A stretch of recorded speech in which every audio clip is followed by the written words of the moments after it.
Good morning and welcome to today's reflection. Today's reading is on Mark 5:35 to the end. While Jesus was still speaking, someone came from the house of Jairus, the synagogue ruler.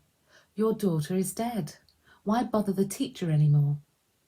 Ignoring what they said, Jesus told the synagogue ruler, "Don't be afraid, just believe." He did not let anyone follow him except Peter, James and John, the brother of James. When they came to the home of the synagogue ruler, Jesus saw a commotion, while people were crying and wailing loudly. He went in and said to them, "Why all the commotion and wailing? The child is not dead, but asleep." But they laughed at him. After he put them all out, he took the child's father and mother and the disciples who were with him and went in where the child was. He took her by the hand and said to her, "Talitha cum," which means, "Little girl, I say to you, get up." Immediately the girl stood up and walked around. She was 12 years old. At this they were completely astonished. He gave strict orders not to let anyone know about this and told them to give her something to eat. This is the word of the Lord. This passage tells us about the story of Jesus raising Jairus' daughter from death. It highlights faith, authority and the power of Jesus over death. The synagogue leader Jairus pleads with Jesus to heal his daughter, who was very sick. But the miracle was not going to happen, shows that all religious leaders were against Jesus. Jairus had heard about Jesus' reputation as a miracle worker. Men who came from the house said, "Your daughter is dead. Why bother the teacher anymore?" Despite that, Jairus being told that his daughter is dead, Jesus said to him, "Don't be afraid, just believe."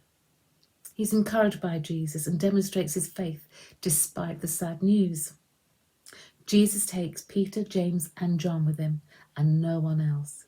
And when Jesus enters the room, he dismisses the mourners who were gathered in the morning and were preparing for the child's funeral.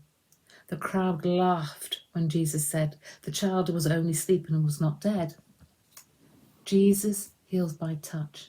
And he takes the girl's hand and says, "Talitha cum," which means, "Little girl, I say to you, get up." Immediately she stood up and walked. And then Jesus instructs her parents to give her something to eat.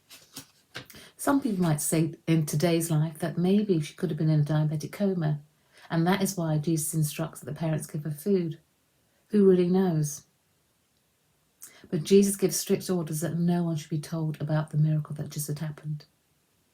The raising of Jairus' daughter is a powerful illustration of Jesus' ability to conquer death over life and new life.